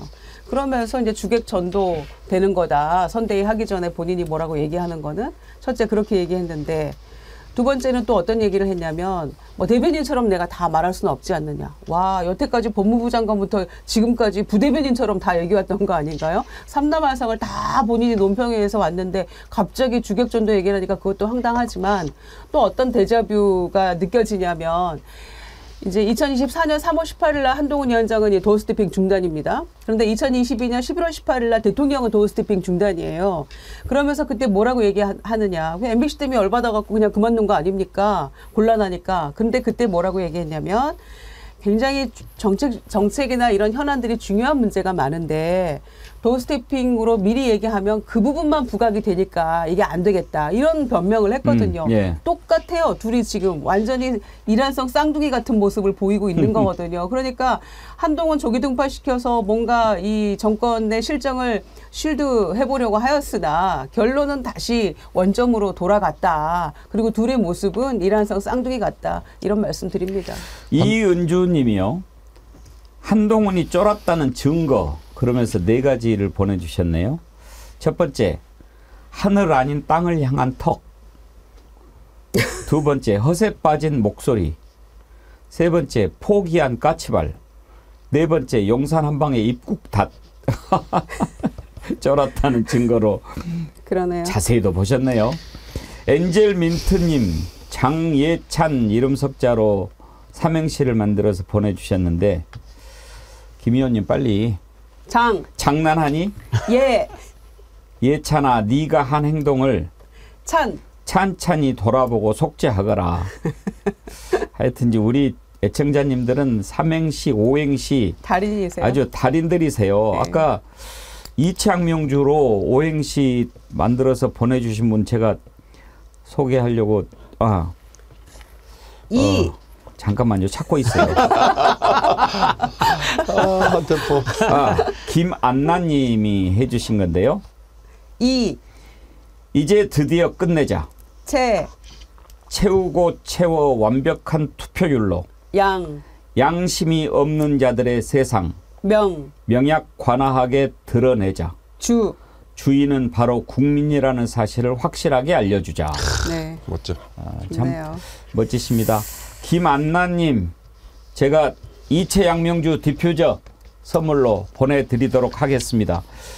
이제는 뭐 이채 양명주 디퓨저 없는 분들이 거의 없으신데, 어제 제가 한의원에 갔는데 침 맞으러 그 한의원에도 있더라고요. 얼마나 반가웠는지 모릅니다. 예. 이제 이채 양명주가 전 국민의 기억 속에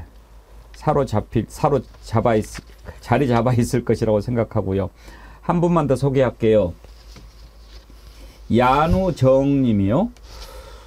호주 북부에 살고 있는 34살 청년입니다. 윤 국정 기조와 운영 방식에 충격을 받을 때쯤 또 다른 믿지 못할 도주대사 사건으로 미약하게나마 민주 진영에 도움을 줘야 하겠다고 다짐을 했습니다. 그러나 물리적인 거리로 인해 선뜻 행동하지 못하고 있을 때 어제 방송을 통해 촛불 행동에 대한 정보를 얻을 수 있었습니다.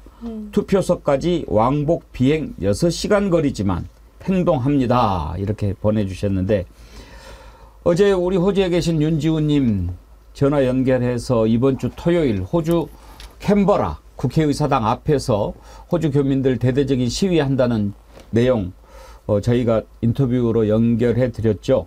사실 그분 연결할 수 있도록 도움을 주신 분이 우리 김유정 의원이십니다. 김 의원님 친구분이 호주에 살고 계셔가지고 그 내용을 이렇게 전해주셨는데, 덕택이 어제 인터뷰 잘했습니다. 예, 보람이 있습니다. 예. 네.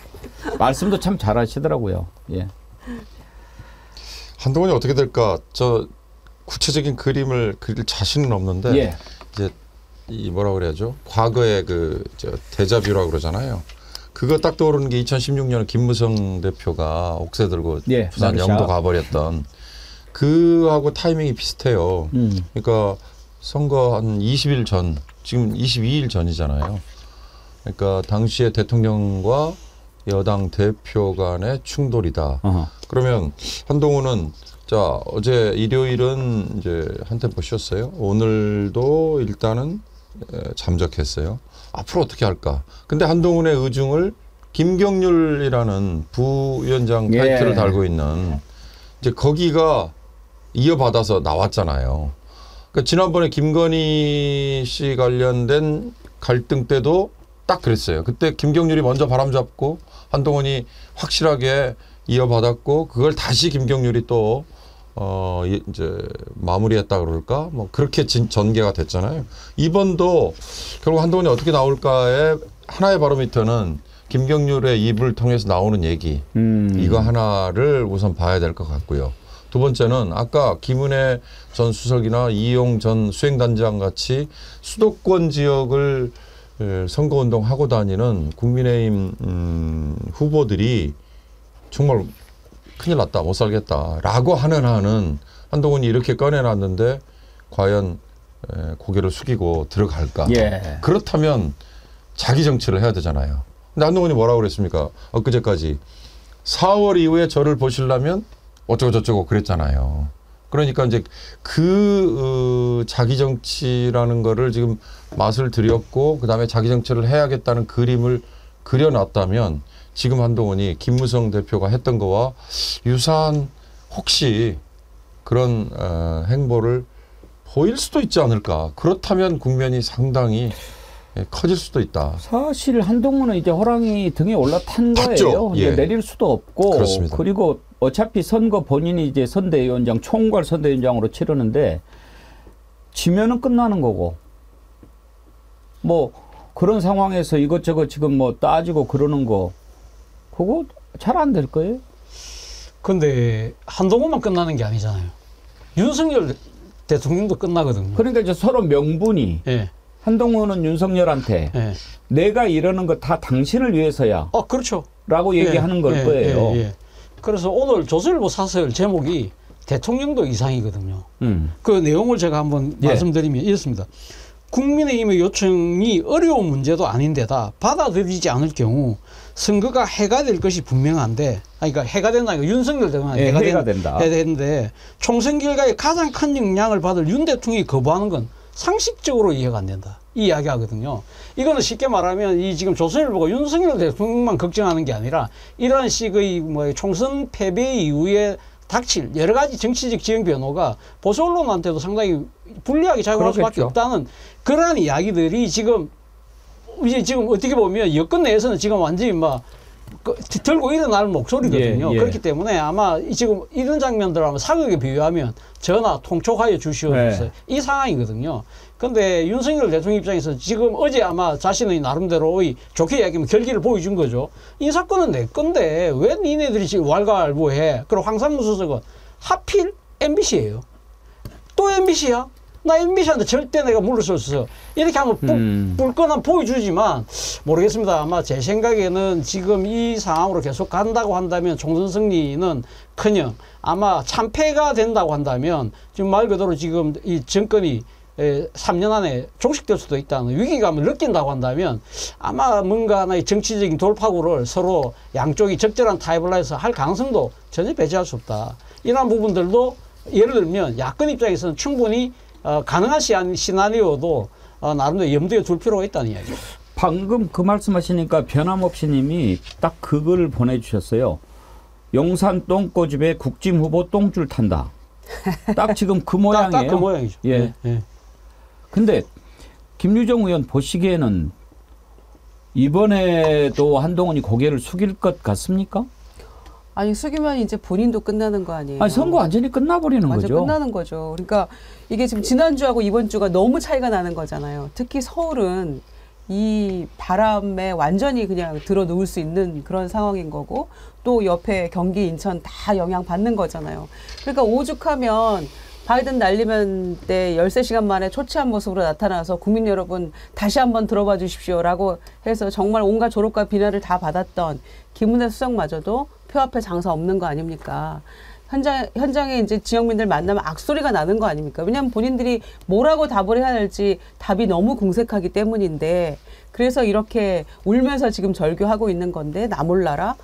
보수 언론에서 왜 대통령이 이거 빨리 받아들이지 않느냐. 명품백 때도 온갖 얘기들 다 하지 않았습니까? 그게 지금 대통령 걱정하는 겁니까? 사실상 자기들 걱정하는 거잖아요. 국민의힘 후보들도 보수 언론도 다 자기 걱정하는 거예요. 그럼 결국에는 보수가 국민의힘이 이겨야만 뭔가 이 기사회생할 살 국리를 마련하는 거라고 생각하고 있는데 너무나 예상치 못한 복병을 스스로 만들어가지고 그거에 다들 이 발목 걸려 넘어지고 있는 거 아닙니까? 그런데도 대통령이 고집을 피운다? 상식으로는 이해가 안 되는 일을 스스로 벌리고 이해를 못하고 있는 거잖아요.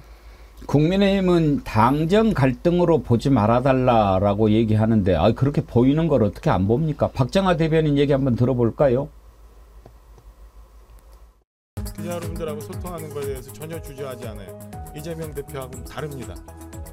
그런데 지금 선거가 시작이 됐고 선대위가 출범이 됐고 그다음에 상황이 지금도 가동이 되고 있는 상황이라서 저희도 그 메시지의 이 차원별 메시지 그리고 메신저에 대한 정리를 좀 하고 있으니까요. 하루 이틀 정도만 기다려보세요. 한동훈 위원장 얘기하신 데서 뭐 제가 특별히 덧붙일 내용은 아직은 없습니다. 좀 과한 해석 아니에요? 지금 지나는 상황을 한번 보시죠. 그 무슨 생각이 드냐면요. 박정하 대변인 이제 얼굴이 좀 탔네요. 여기저기 다니느라고 요즘에 후보니까 바쁘겠죠. 그런데 우리 김유정 의원님도 잘 아시다시피 당 3역, 5역 뭐 이렇게 주요한 직책을 맡으면 선거에 유리할 것 같지만 그러니까 이제 얼굴이 많이 알려지게 되고 인지도도 높아지고 그런데 그 당이 욕을 먹으면 오히려 그 당직을 맡거나 그런 게 족쇄가 되고 짐이 되는 경우도 있어요. 그렇죠? 욕바지죠. 욕바지. 욕바지 되죠. 그래서 지금 박정하 대변인이 정말 죽을 마실 겁니다. 숨고 싶을 거예요. 네, 더군다나 서울 수도권도 아니고 원주잖아요. 그러니까 지역구도 지금 오고 가면서 관리해야 되고 상대가 지금 원창묵 전 원주시장인데 3선했어요. 원주시장을 굉장히 잘 했거든요. 그러니까 지금 만만치 않은 데다가 박정화 대변인은 지난번 그 재보궐선거 때 사실 거저 죽은 거나 다름없거든요. 지방선거 동시에 재보궐선거 있으면서. 그래서 지역구 생각이 굴뚝 같을 거고 다들 지금 자기 선거 생각해야 되는데 당이 지금 잘 돌아가는 것도 아니고 대통령실에서는 이런 돌발 변수 만들어가지고 협조 안 되고 있고 지지율은 자고 일어나면 떨어져 있고 이러니까 정말 아마 미칠 지경일 겁니다. 아마 대변인.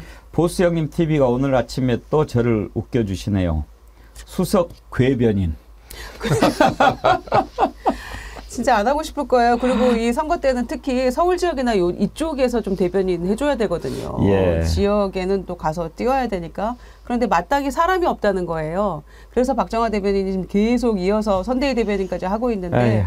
본인 신병은 인간적으로는 참 안 됐다는 생각이 드네요. 글쎄 저도 옛날에 패널을 할 때 이렇게 자주 보고 그랬는데 참 아유 뭘 맞는 게 좋을 수도 있지만 아무튼 이렇게 지금 되는 거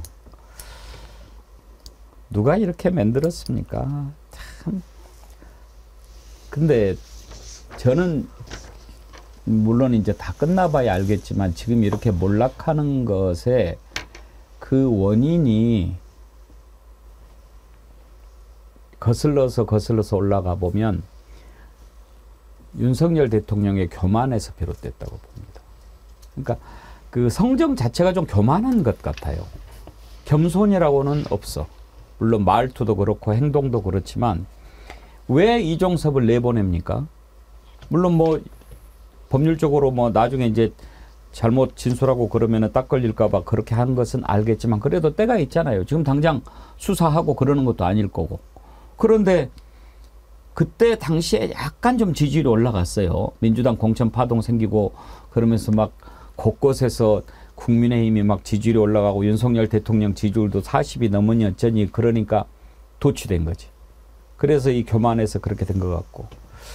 의료 대란도요. 지금은 이제 막 여론이 이렇게 이제 바뀌고 있지 않습니까?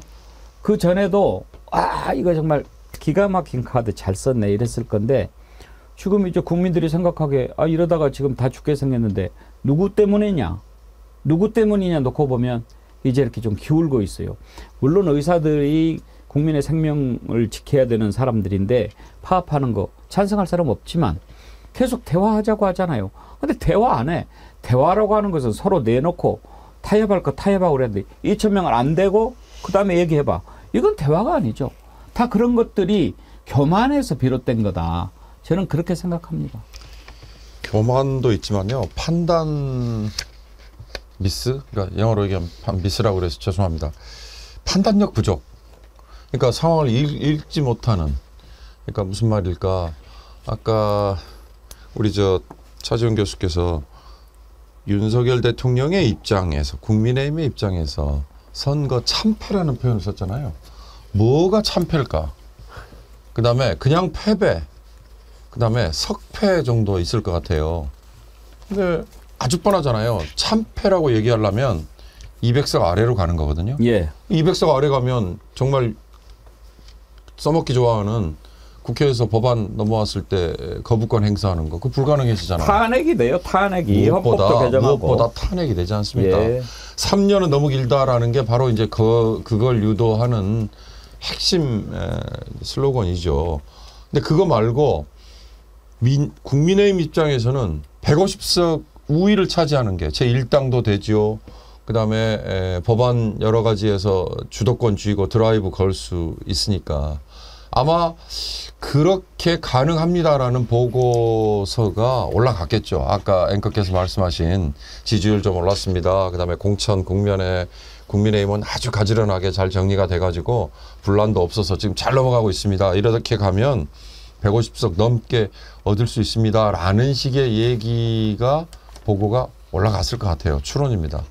이제 거기에 도취됐었고 거기에서 아까 말씀하신 이종섭 호주 대사 임명 같은 그런 악수도 그냥 불사하고 나온 이건데 그 모든 거에 저는 교만도 교만이지만 아마 윤 대통령이 상황에 대해서 판단하는 능력이 좀 떨어지는 걸 스스로 보여준 거 아닌가라는 생각이 들어요. 그러니까 참모들이 말입니다. 이를테면 황상무 시민사회 수석 같은 경우에는 시민사회와의 어떤 이 중간에 브릿지 역할을 해야 되는 거죠. 한마디로 다리 역할을 하면서 시민사회 여론도 좀 전달하고 그런 역할을 해야 되는데 기자들을 겁박하는 용도로 과거에 그 아픈 그 사례들을 들어서 하고 있는 거 아닙니까? 그러면은 여론을 제대로 전달했다면 대통령이 이렇게까지 오판할 수 있을까요? 지금 대사 임명하고 출국한 지가 언제며 지난주 초였잖아요. 그리고 황상무 수석건도 지금 일주일이 다 돼가는데 이렇게까지 정무적 판단 불능 상태에 빠진다는 건 상식적으로 도저히 이해가 안 되거든요. 판단이 안 되는 거죠. 네. 아니 그리고 황상무 수석도요. 그 대통령실에서 밝혔는데 그런 이야기하면 즉각 그건 석고대죄하고 죄송합니다. 제가 여기 있을 자격 없습니다 하고 물러나야지 뭔 해명이라고 내놓는 게 말이 됩니까? 뭐 언론의 외압을 압력을 행사한 적도 없고 그럼 비행기 안 태운 건 뭐냐고. 뭐 행사할 생각도 없다? 그러면은 김건희 여사자 안 붙였다고 벌 주는 건 뭐냐고. 차라리 그런 핑계를 댈 거면 제가 시민사회단체 만나서 회를 자주 먹다 보니까 그냥 그런 말이 나왔나 보네요. 이러면은 모르겠다. 그 말입니까? 방구입니까? 꾸구리님 재밌는 댓글 주셨는데요. 윤통이 한 가지 약속은 지켜버렸네. 국진 뽀개러 왔다는데 진짜네. 참 날카로우십니다. 2부에서는요. 최근에 판세들이 많이 이렇게 출렁거리고 있는데 MBC가 조사했던 여론조사의 주요 지역구, 관심 지역의 후보들 누가 더 우세한지 이런 것 조사한 내용, 그런 내용들 중심으로 한번 좀 살펴보도록 하겠습니다. 전하는 말씀 듣고 2부 이어가죠.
여러분 마카다미아 잘 아시죠? 그야말로 견과류의 왕이죠. 왕.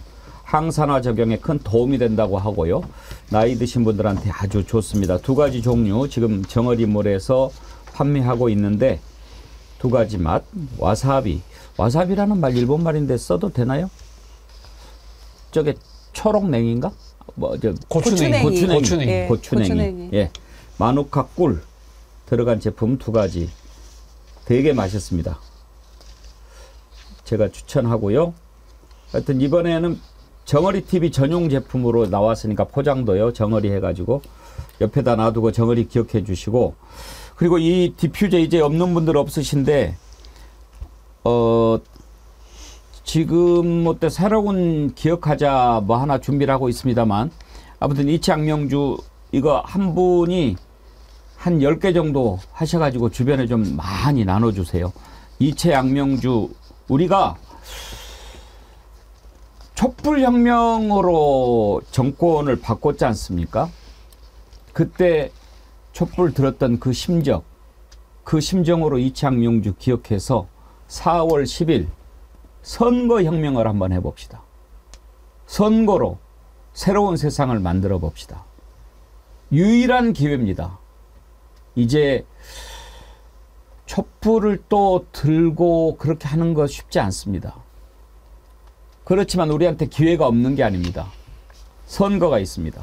4월 10일 선거혁명해서 우리를 정말로 속여왔고 괴롭히고 기만하고 이랬던 것 다 심판합시다. 그래서 잘못 저지른 놈들 다 벌 받게 하고 비뚤어진 것 바로 잡고 구부러진 것 펴고 꼬부라진 것 반드시 가게 하고 그렇게 합시다. 그렇게 할 수 있는 유일한 찬스가 4월 10일 총선입니다. 그 총선 때 우리가 가장 중요한 것 잊지 말아야 합니다. 잊지 말자 이채양명주.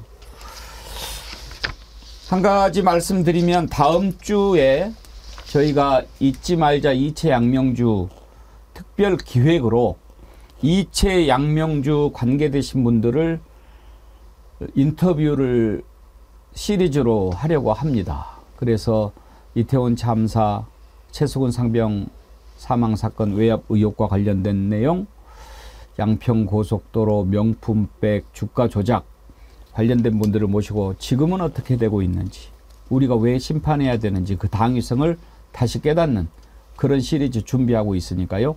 여러분 많이 기대해 주시기 바랍니다.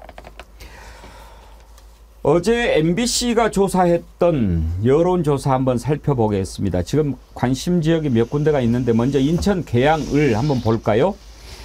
이재명 후보하고 국민의힘 원희룡 후보가 맞붙는 지역이죠. 50대 39, 11%포인트 차이입니다. 이게요, 지금 오차 범위를 보면, 오차 범위가 얼마나 됩니까? 플러스 마이너스 4 보통 플러스 마이너스 4.4니까 네. 8.8 오차 범위를 벗어났네요. 네. 예. 이재명 민주당 대표가 원희룡 앞서고 있는 걸로 나타났고요. 그 다음 지역 한번 볼까요? 서울 중성동갑. 여기도 민주당 전현희 후보하고 국민의힘 윤희숙 후보 대결로 여전사 대결 관심을 모으는 지역인데 역시 전현희 후보가 여유 있게 앞서는 걸로 조사가 됐습니다. 그 다음은요? 네, 현재 두 군데입니까? 뭐 지금 이준석 대표가 나온 화성 을도 관심 지역으로 조사를 했는데 거기 보니까 민주당의 공용훈 후보가 완전히 여유 있게 리드하고 있고 이준석 후보가 2등 그리고 국민의힘 후보가 3등 그렇게 하는 걸로도 나와 있더라고요. 이런 조사 보면 지금 수도권에서 오늘 아침에 또 어떤 거 보니까 분당도 상당히 좀 좁혀졌고 장관 수도권이 좀 국민의힘으로서는 쉽지 않은 선거가 될 것 같아요. 갈수록. 네. 애초에 작년인가요? 국민의힘 내부에서 서울 49개 중에서 뭐 6군데밖에 못 이긴다 이런 얘기 나와서 굉장히 수도권 선거에 대해서 비관적으로 얘기를 하다가 한참 올라가서 신났어요. 그런데 지금 다시 작년의 예측이 맞아 떨어져 가고 있는 쪽으로 가고 있는 것 같습니다. 예. 경기도 인천도 마찬가지고요. 어때요? 예.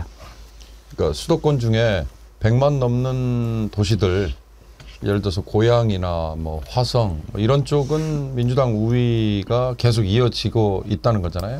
근데 이번에 국민의힘이 수원, 성남, 용인 세 곳을 전략적으로 이렇게 뭐 탈환이라고까지는 표현 아니지만 회복하겠다. 그래서 여기서 예를 들어서 반타작만 하면 이게 전체 선거에 수도권 전체 선거에 바로미터가 될 거다. 그리고 그 얘기는 그에 비례해서 아마 상당 부분을 따오지 않겠느냐. 왜냐하면 지난번 선거 때는 121석 중에 뭐 12석이었죠 아마? 그 정도만, 그러니까 한 10% 정도만 가져갔는데 그걸 지금 탈환하겠다는 건데 수원, 성남, 용인 이 세 곳의 최근의 기류가 어떻게 됐는가 이걸 한번 보면 지금 국민의힘이 얼마나 좀 다시 궁지에 몰리고 있느냐 그걸 알 수 있을 것 같아요. 선거는 바람이다라고 얘기하는데 가장 중요한 게 이제 흐름이죠. 근데 차지원 교수 초반에는 약간 좀 국민의힘이 앞선 느낌도 있었고 그다음에 좀 서로 비슷비슷했는데 이제는 이렇게 크로스되는 지역도 꽤 생기는 것 같지 않습니까? 그렇죠. 사실 지난해 10월 달에 강서구청장 보궐선거. 예. 그때 사실 그러니까 이 지금 국민의힘이 악소리가 나왔지 않습니까? 그때 그 표 차이가 17%포인트 차이였거든요. 근데 지금 우리가 두 곳에 봤는데 상당히 경합 지역이라고 할 수 있는 두 곳이 지금 11% 차이를 내고 있다고 한다면 당시의 그러한 민심의 흐름으로 다시 해결했다는 거죠. 사실은 그 강서구청장 보궐선거 직후에 윤석열 대통령이 그 이야기 했잖아요. 국민의 한 소리는 다 옳다. 더 나은 자세로 겸손하게 하겠다고 해서 이 지금 국민의힘의 그 비상대책위원회가 지금 출범을 했고, 그래 한동훈 비대위원장이 구원투수로 등장을 해서 상당히 나름대로는 구도를 좀 이렇게 수평화시키는데 뭐 많이 그러니까 성공을 했다. 뭐 그러한 그 평가를 받았던 부분이 있는데, 지금 뭐 이 국민의힘의 입장에서는 상당히 이번에 우리가 앞서 이야기했던 그런 여러 가지 일종의 뭐랄까 자책골 때문에 완전히 다시 분위기가 넘어가고 있다. 그래서 지금 바람이 이제 이렇게 흐름이 바뀌는 것 때문에 김은혜 후보나 지금 이용 후보 같은 친윤계들도 지금 소위 말해서 지금 이제 뭐가 좀 탈 수밖에 없는 상황인데, 문제는 지금 이러한 그 지금 이 해결의 키를 쥐고 있는 윤석열 대통령과 대통령실이 입장을 그대로 갖고 간다고 한다면, 제가 생각했을 때는 이제는 이 지금 바람을 되돌릴 시간도 방법도 이제는 없어지는 것이 아닐까라는 생각이 듭니다. 아까 그 후보들 표를 봤는데요. 적극적 투표층의 또 그런 조사도 사실 좀 살펴볼 필요가 있습니다. 왜냐하면 유동적이지 않죠. 그러니까 부동표가 아니고 확실한 표들인데 여기에서는 조금 더 벌어집니다. 그러니까 이재명 후보가 53, 원희룡 후보가 42가 되고, 이거 근데 11% 같네요. 여기가 좀 더 벌어지는데요. 민주당이 전현희 후보가 51, 윤희수 후보가 39. 적극적 투표층에서는 차이가 좀 더 벌어졌다 하는 것을 볼 수가 있습니다. 이런 그 움직임 속에 이제 선거가 다가올수록 앞서가는 쪽은 표를 지키고 쫓아가는 쪽은 막 이렇게 적극적으로 해야 되는데, 지금까지 돌아보면 선거 앞두고 이렇게 콩가루 집안 돼가지고 잘된 경우를 본 적이 없습니다. 본 적이. 잘 나갈 때는 낙엽도 조심해서 밟는다고 그러지 않습니까? 그런데 지금 대통령하고 비대위원장이 이렇게 한판 붙는 그런 모양새. 그것도 왜 그랬는가? 좋은 일 가지고 싸우면 누가 뭐래요? 나쁜 일을 하니까 그러면 안 된다고 이야기하는데 그걸 혼내요? 국민들 눈높이를 무시하는 거죠. 콩이맘님, 강서구청장 선거 때 한번 경고했는데 무시하고 이러니 참패는 불보듯 뻔하다.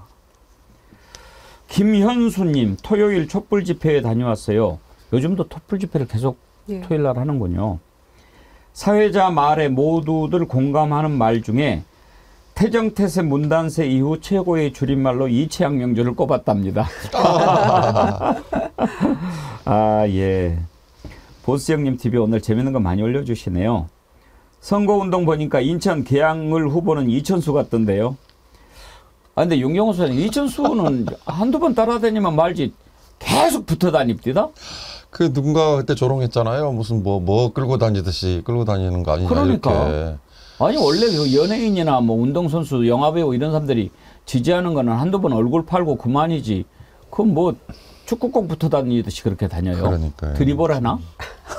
선대위원장인지 후원회장인지 뭐 둘 중에 하나더라고요. 후원회장 아닌가요? 후원회장 하고 있다고. 그러니까 딱 붙어서 그렇게 계속 끝까지 할 모양이던데요. 원희룡보다 이천수가 나오면 조금 더 높게 나오지 않을까? 근데 그분 너무 재밌게 얘기하셨네요. 후보가 이천수. 네. 아니 보수 형님 TV 아주 날카롭게 재밌는 말씀 잘하세요. 아까 여론조사 본 중에 좀 주목할 만한 부분이 이겁니다.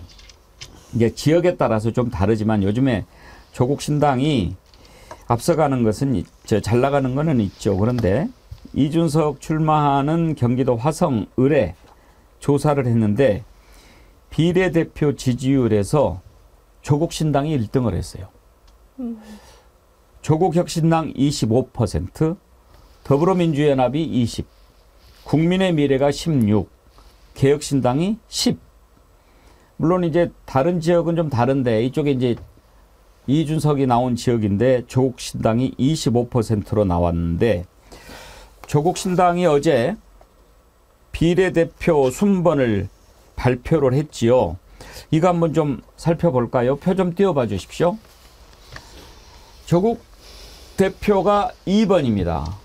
여러분 잘 아시다시피 비례대표는 1번은 무조건 여성을 공천하게 돼 있으니까요. 1번이 박은정 전 법무부 감찰 담당관이 됐고 이제 조국 대표가 2번 그리고 신장식 변호사가 4번 김주정 교수 엊그저께 우리 인터뷰했었죠. 전 국립외교원장이 6번 또 주목할 만한 부분이 황운하 국회의원이 8번 또 차규근 전 법무부 출입국 관리본부장이 10번 이렇게 지금 포진이 됐는데요. 차지용 교수님. 네. 조국 신당 같은 경우에 몇 석 정도나 가져갈 수 있을까요? 뭐 많은 전문가들이 10석 플러스 알파다고 이야기하는데 저도 뭐 그렇게 생각을 합니다. 지금 나오는 그 지지율 추세를 본다고 한다면 예. 그 정도 나오지 않을까 하는 생각이 들기 때문에 지금 몇 %면 10석을 가져갑니까? 20%. 20% 넘으면? 예, 20% 정도 넣으면 갖고 갈 수 있죠. 예. 그런데 지금, 그래서 지금 10번 안에 들어가면 무조건 당선이고요. 예. 10번 좀 아마 많은 경우는 한 13, 4번까지도 보더라고요. 오. 그런데 지금 그러면 지금 10번까지 안에 지금 이 면면을 보면 박은정, 조국, 신장식, 황운하, 차규근 이 5명은 사실 딱 한 단어로 이야기가 되는 사람들이 압축이 되는 사람들. 뭐냐? 검찰개혁. 검찰개혁. 검찰개혁이잖아요. 예. 그러니까 박은정 전 검사 같은 경우는 바로 윤석열 당시 총장을 감찰했던 이 직책에 있었던 것이고요. 그 신장식 변호사도 사실은 뭐 방송 진행을 하긴 했습니다만 사실은 이 변호사로서 상당히 검찰개혁에 목소리를 많이 냈던 사람이고 예. 황운하 의원 같은 경우는 경찰 시절에 경찰 수사권 독립을 이야기하면서 끈끈마다 검찰하고 부딪혔잖아요. 바로 그런 측면들 때문에 사실은 기소된 측면이 분명히 있는 것이고, 그 차규근 전 그 법무부 출입국 관리본부장도 사실은 지금 이 검찰 개혁 과정에서 일종의 희생양이 된 측면이 분명히 있기 때문에 사실 이 지금 이 5명의 후보가 사실은 그 이 조국 그 대표의 의지에 의해서가 아니라 이 당원들의 그 투표에 의해서 결정됐다는 것 자체가 조국 대표가 이야기하고 있는 검찰 개혁을 위한 조국 혁신당의 목표 이런 부분들이 아마 전국 당원들에게 상당히 제대로 먹힌 것이 아닐까 하는 생각이 듭니다. 아까 표 보면은 7번에 김재원이라고 여성이 있지요. 그게 가수 리아입니다. 예. 가수 리아가 7번이면 당선권. 현재 여론조사로 보면 그렇게 볼 수 있는데 김유정 의원께서는 비례대표 명단 보고 어떤 생각 드셨나요? 그 조국 혁신당의 그 정체성이 그대로 드러나는 그런 비례 순위라고 생각을 하고요. 다만 이제 민주당에서도 얼마 전에 이제 그 판세 분석하면서 목표 의석 얘기를 했는데 우리는 비례 13석 플러스 알파 이렇게 얘기를 했거든요. 한병도 위원장이. 근데 이제 물론 뭐 우리 민주당 쪽이 그쪽으로 좀 분산되는 뭐 효과라고 해야 될지 모르겠습니다만은 민주당도 걱정이죠. 이렇게 되면 조국 혁신당에서 너무 많이 가져가면 민주당 우리 몰빵하자 지금 이렇게 얘기하고 있는 건데 13석 지금 46석밖에 안 되는 거잖아요. 한 석이 줄어가지고 그러면 국민의힘 일정 부분 가져갈 거고 나머지 가지고 우리가 나눠 먹게 되는 그런 형국으로 가는 건데 민주당 쪽에 조금 몰아주시기를 저는 여전히 간곡히 부탁드리고 있습니다. 예. 그래서 지금 몰빵 운동이 네. 벌어지고 있지요. 걱정이에요, 사실은 우리 후보들이. 그러니까 몰빵이라는 건 지역구도 민주당, 비례대표도 민주당 그 말씀인가요? 그렇죠. 그렇죠. 네. 예. 근데 제가 보기에 46이지만 이 전 선거를 감안하면 23, 23이 양쪽 진영에서 나눠 먹는다 이런 예상이잖아요. 네. 그런데 조국 혁신당이 제대로 역할을 하려면 국민의힘의 23을 깎아먹는 이제 그 역할을 한다면 뭐 정말 이번 선거에 뭐 기여를 한다 이거 가능하지 않을까 싶은데 그럼에도 불구하고 선거 제도상 보면 결국은 23대 23의 그 안에서 그러니까 열석이라고 그러셨으니까 가져간 거면 제한적인 거 아닌가 싶은 생각이 들고요. 또 하나는 조국이라는 이름을 내걸어서 조국 신당이든 조국 혁신당이든 뭐든 좋아요. 그리고 검찰 개혁을 기치를 내건 것도 좋아요. 그런데 아무리 당원 투표를 했다 치더라도 조국 장관 본인이 전면에 이번에 이름을 올리는 거는 조금 자제했으면 어땠을까 저는 그런 아쉬움이 좀 들어요. 그렇게 생각할 수도 있겠죠.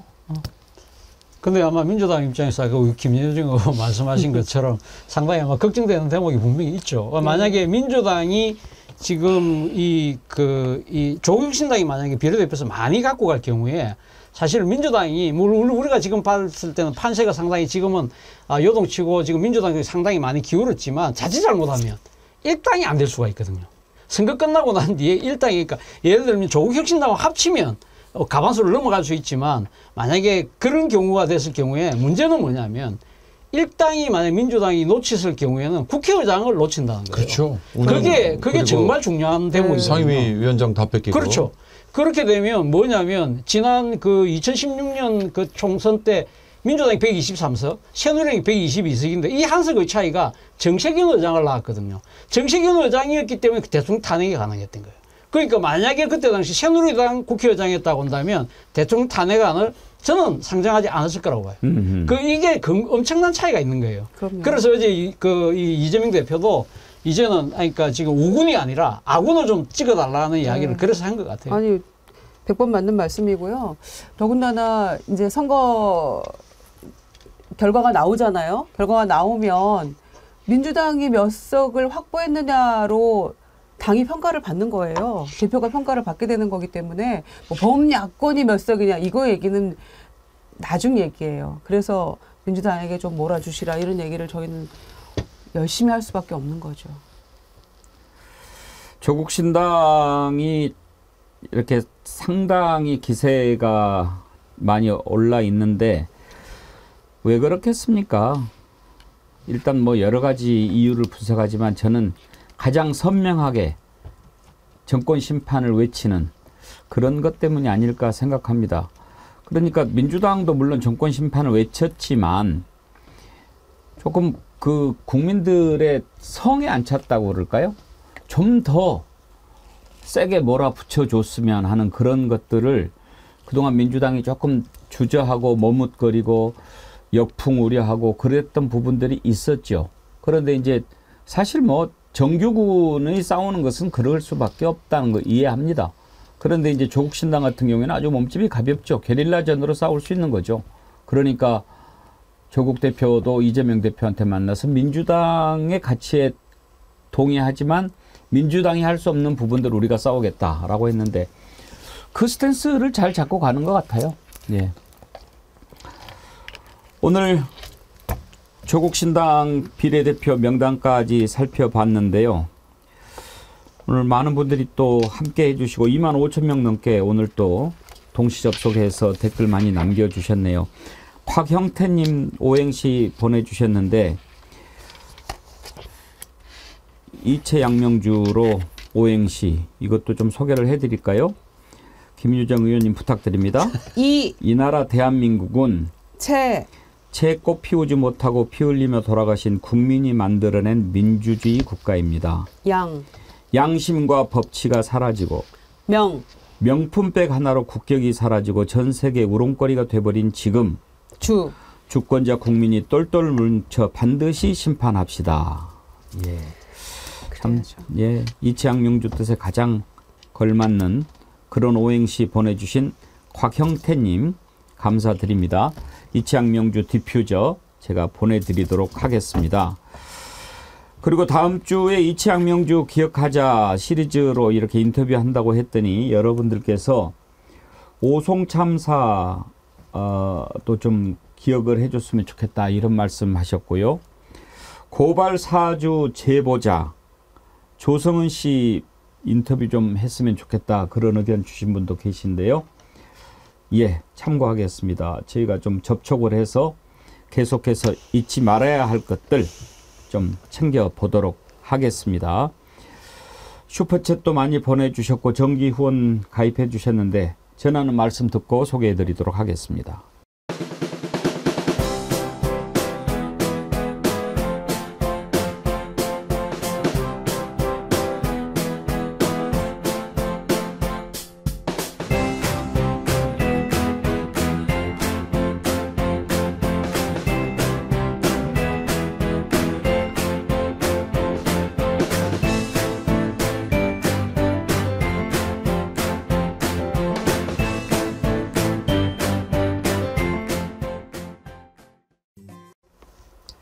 예, 그 셔츠 준비한 거 틀어주시죠.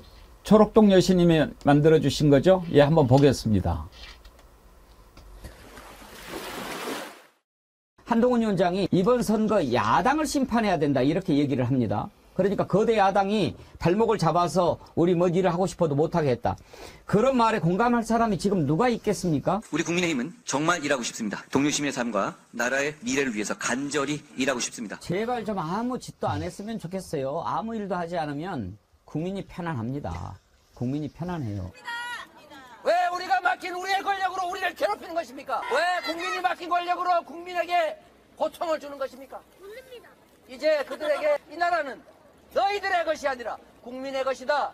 너희가 가진 모든 권력과 너희가 가지는 모든 지위는 우리 국민들이 맡긴 것이다. 이제 너희들은 국민을 위해서 일하지 않았고 국민이 맡긴 권력으로 국민에게 고통을 주었고 국민이 맡긴 예산으로 사적 이익을 사복을 채웠기 때문에 이제 너희들은 해고다. 해고해야 한다는 얼굴들 쫄았지? 예, 초록동 여신님 셔츠 만들어주셔서 감사합니다. 지난번에 말씀드렸던 대로 셔츠 많이 보내주셔서 저희가 이제 쭉 올려서 많은 분들 보게 해드리고 있는데요. 3월 마지막 주 금요일에 저희가 가장 많은 접속을 기록한, 가장 많은 시청을 기록한 셔츠 선정해서 상을 드리도록 하겠습니다. 어떤 분이 될지 궁금한데요. 슈퍼챗 보내주신 분들 소개해드리죠. 잘못하면 몽둥이 타장님, 조국은 냅두고 우리 민주당 몰빵만 잘합시다. 몰빵 만세 그러셨고요. 산삼순백님 뭐 이렇게 많이 보내셨어요. 10만공 33원. 산삼이라서 뒤에 꼭 산삼 붙이시는데 정의로움, 임팩트 있는 간결한 메시지, 통찰력, 유머를 갖춘 백운기 앵커님 소주값 쏩니다. 아, 이렇게 소주값 읽다 보니까 너무 저를 칭찬해 주셨는데 감사합니다. 근데 이거 소주 말고 막걸리로 마셔도 되죠? 원희님, 종철아 한여라 미안하다. 아이디를 이걸 쓰셨네요. 윤석열이랑 같은 하늘에 살아가는 게 너무도 괴롭습니다. 수구 언론은 전부 종편을 갖고 있는데 참 언론, 민족 언론의 종편도 생겼으면 좋겠습니다. 어떻게 이루어낸 민주주의인데 가슴이 아픕니다. 비록 작지만 민주주의를 위해 저도 정어리언이 됐습니다. 타는 목마름으로 민주주의여 만세. 종철아 한여라 미안하다. 종철 한여한테 미안한 마음을 갖고 계신 세대면 저희 세대 같습니다. 강남수님 슈퍼챗 감사드리고요. 나도 정어리언님 아까 너희들은 해고다 갈 때 짐 잘 챙겨가거라 박스값 2만원 보내주셨는데 예 감사합니다. 오늘 또 정기후원 13분이 가입해 주셨는데 고맙습니다. 액수를 떠나서 이렇게 정기적으로 후원 가입해 주시고 그 숫자가 늘어나면 저희가 아주 힘이 생깁니다. 보시면서 주변에 구독, 권유 많이 해주시고요. 여러분들 제가 진짜 감사드리는 게 어제 보시기만 하고 좋아요 안 누르면 섭섭해요 그랬더니 금방 많이 눌러주셔가지고 오늘은 10,000분 넘게 또 좋아요 눌러주셨는데 여러분 최고 감사합니다. 또 정어리몰도 많이 사랑해 주시고 정어리몰 추천하는 상품들 많이 소개해 주세요. 오늘 여기까지 하겠습니다. 함께해 주신 세 분 김유정 의원님, 용경호 소장님, 차지영 교수님 세 분 감사합니다. 수고하셨습니다. 감사합니다. 여러분 내일 오전 11시에 다시 찾아뵙겠습니다. 함께해 주셔서 감사합니다.